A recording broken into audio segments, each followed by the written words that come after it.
We see growth as too low for too long and benefiting too few.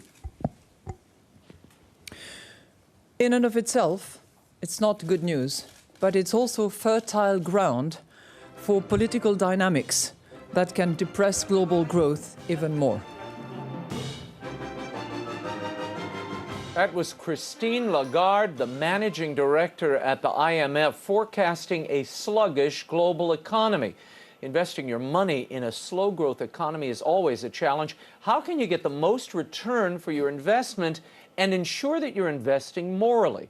Joining me is the founder and portfolio manager of the Ave Maria Mutual Funds and Schwartz Investment Counsel, George Schwartz. George, welcome back to the program. Thank you, Raymond. Thanks Great to be here. Let's start with this downgrade from the International Monetary Fund. How significant is this, from 1.6 down from 2.6 last year? Should we worry? I wouldn't worry too much about that. Christine Lagarde runs the IMF, which is a global entity. Right. And the Ave Maria Mutual Funds that my firm manages is mostly focused on the U.S.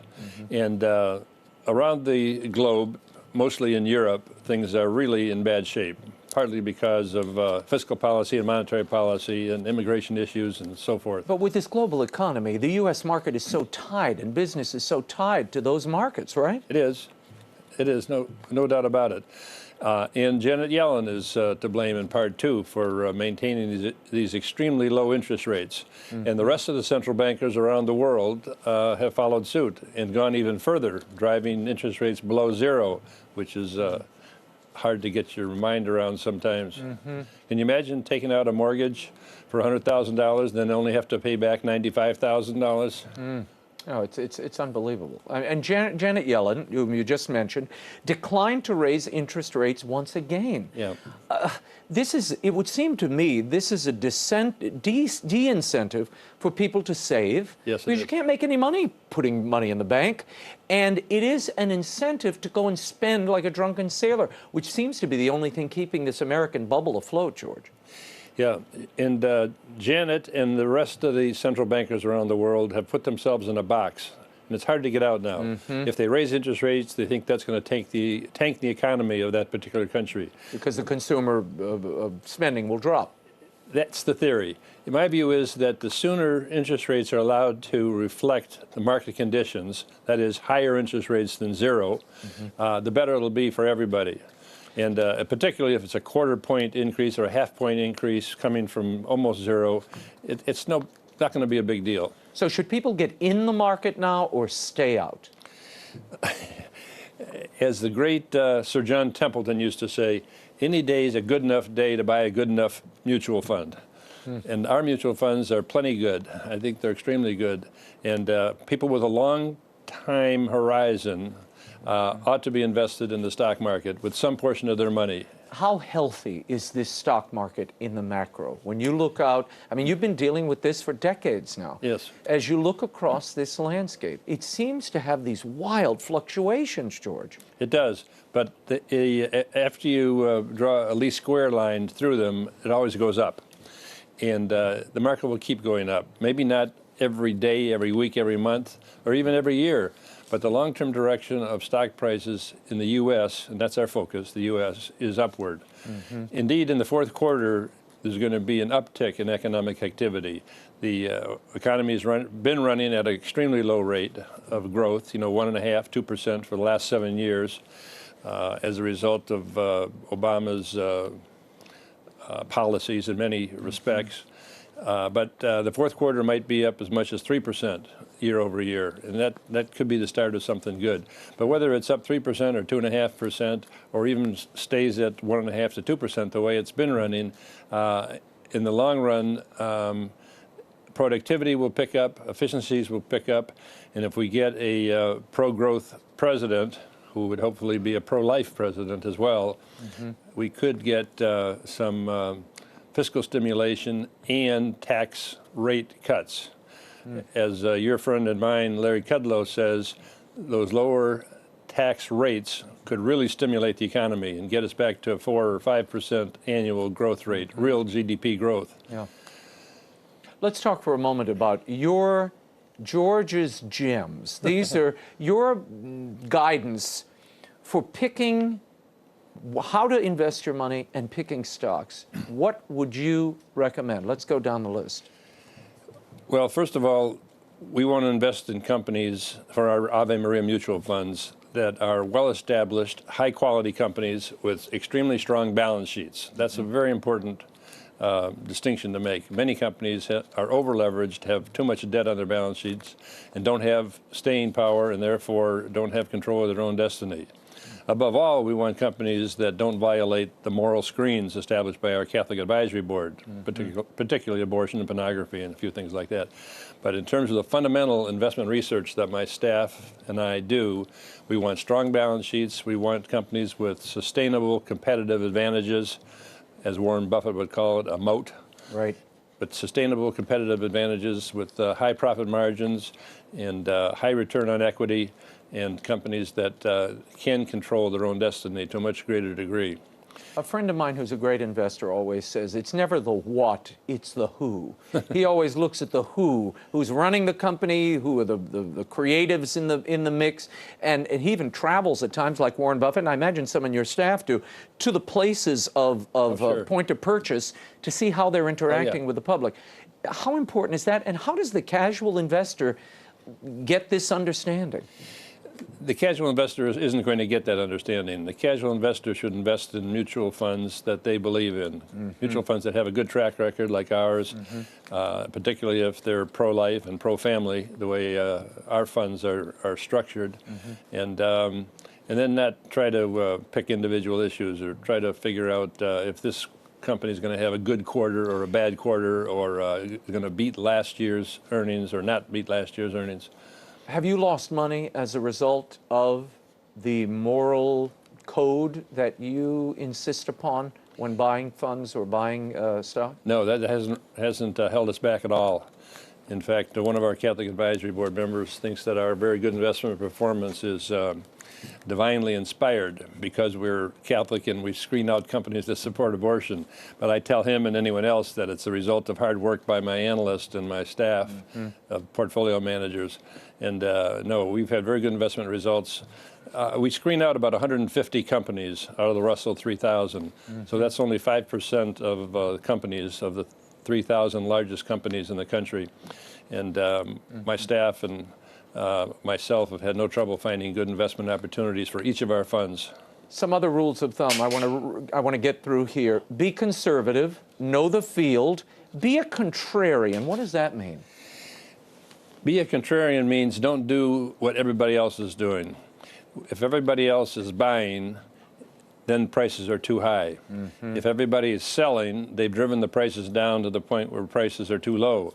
So you want to buy low and sell high. So you go in the opposite direction of the masses. It's a contrarian approach. And the ideal thing is to find a great company that has a temporary problem and the stock price is unduly depressed. An example would be when Coca-Cola came out with the new Coke many years ago. The stock tanked. A guy named Warren Buffett stepped in on about 200 million shares of stock at the depressed price, and has done very well with it. And for all the Berkshire investors. Right. You also say be patient and check your own backyard. What does that guidance apply to? That means there could be companies right in your area, in your state, or in your part of the country that are good investment opportunities. And now this is from a mutual fund manager's perspective. Right. I don't advise people to drive down the street looking for companies that they can invest in on their own and try to do their own research. Some people can do that if they have the time or the training or the education, the inclination, the temperament. But I say leave it to the professionals, leave it to us professionals. Yeah. I always say I never give myself a haircut either.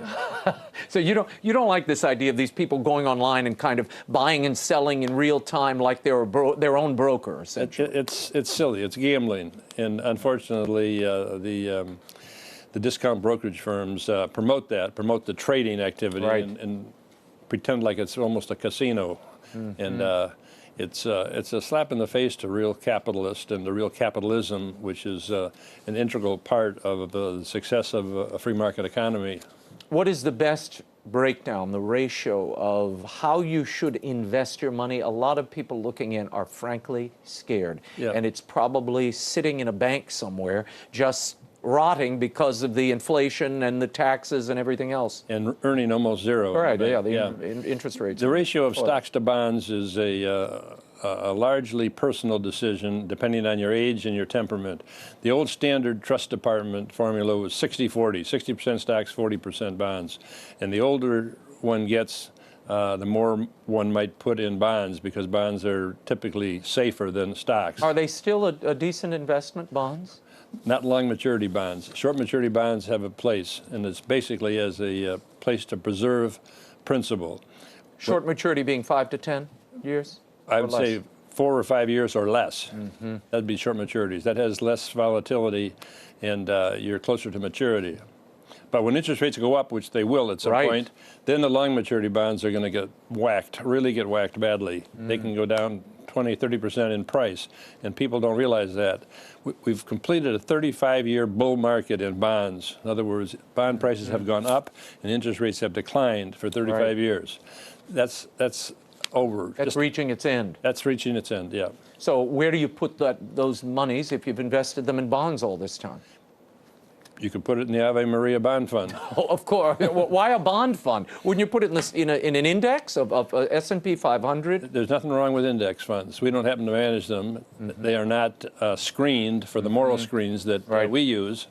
So, what about commodities, gold? Is there a place for that in this economy? Or you're the only commodity, not bullish on them? The only commodity that I endorse is gold, and that is not because I think it's a great investment. I think it's an insurance policy. If everything goes to hell in a handbasket, stocks, bonds, real estate, everything else goes down, depression time, gold is likely to go up, and maybe dramatically. So if you put 2 to 5% of your portfolio in gold and then forget about it, don't hope it goes up. Hope it goes down, actually. Well, yeah. So, but you're talking about investing in gold stocks or funds, not grabbing chunks of bullion and hiding it under the mattress. Probably not. No. Okay. Gold coins would be one way to invest in gold, or gold ETFs. Ah.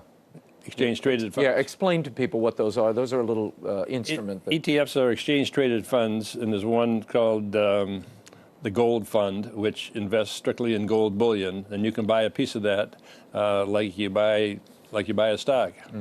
Well, how will the tax policies of these two candidates running for president affect your business and the investor's bottom line? Depending on who gets elected, it'll have some impact. But I would urge your viewers to go back and listen to our friend Larry Kudlow, your friend and my friend Larry Kudlow. He is a great advocate for lowering tax rates, very important rates, lowering tax rates, as JFK did, as Reagan did.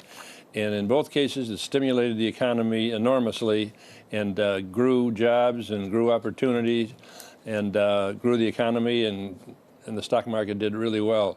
So if we get a pro-life, pro-growth, pro-tax cut rate president, it'll be positive for the economy and positive for our firm and our shareholders. What scares you the most, looking out at this economic landscape, knowing what you know about patterns and the investments that you oversee and so many oversee like you? What scares me the most is a Hillary Clinton presidency, and which would be, in my view, a continuation of Obama's policies, maybe even on steroids. Not even mentioning the Supreme Court damage that she would do. Worse than the European freefall and the Greece freefall and all the instability in Latin America, Hillary Clinton's presidency is more fearsome to you than that? Yes, yeah. I'm very concerned about a Hillary Clinton presidency, and but one has to keep in mind that most of what either candidate will do as president is probably going to be curtailed by the Congress, particularly the Republican House. So they won't be able to do as much damage. Neither one of them will be able to do as much damage or as much good as they think they can. But yes, I'm very concerned about 4 more years of a Obama-type administration. And it's the regulations. The regulatory burden. the regulatory burden is awful, especially on small businesses, but big businesses as well. And the government has really had their foot on the neck of capitalism, squeezing corporations, squeezing the profitability of corporations, which hurts jobs, which hurts the economy, it hurts productivity. Before I let you go, very quickly, we only have a minute. There was a big flap this week about Donald Trump. His taxes were released. They say, look, he hasn't paid taxes in decades. Your reaction to that was what? I guess I have to take him at his word that he took $1 billion loss one year, which allows him to carry forward the NOL. And that is done all the time.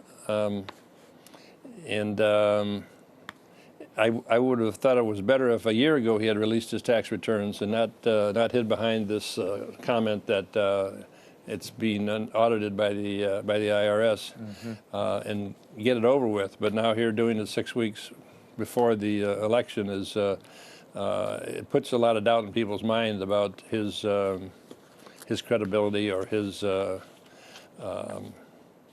financial wherewithal. George Schwartz, thank you for being here. Thank you, Raymond. If you're interested in finding out more about morally responsible investing, you can visit AveMariaFunds.com, or you can give them a call at 866 Ave Maria.